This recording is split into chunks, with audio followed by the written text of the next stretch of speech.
Saudi আরবে প্রবাস Bangla premier league টুর্নামেন্টে রিয়াদের ধীরাব ক্রিকেট স্টেডিয়ামে অনুষ্ঠিত খেলায় সিলেট ইউনাইটেড ক্রিকেট টিমকে হারিয়ে ঢাকা কিংস ৮ রানে জয়লাভ করেছে।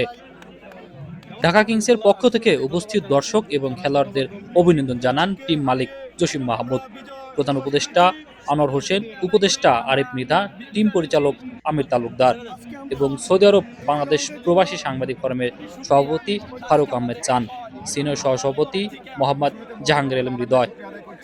ঢাকা কিংসের মিডিয়া প্রধান শাহাদত আল মাহাদি সহ বিপুল সংখ্যক প্রবাসী দর্শকরা ক্রিকেট মাঠের গ্যালারিতে বসে খেলা উপভোগ করেন।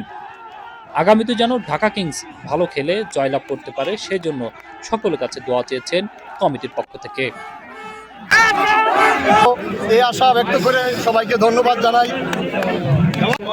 আমি শুরুতে ধন্যবাদ জানাচ্ছি যারা গণমাধ্যমকে হারিয়ে আমরা বিজয় উল্লাস করেছি, আমরা বিজয় হয়েছি।